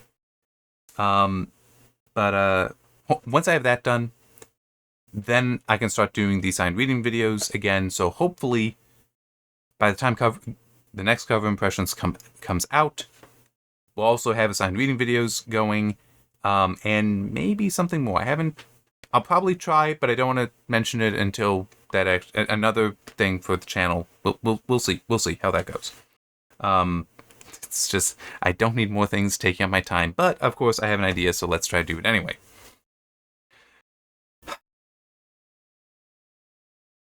I shall see you next time.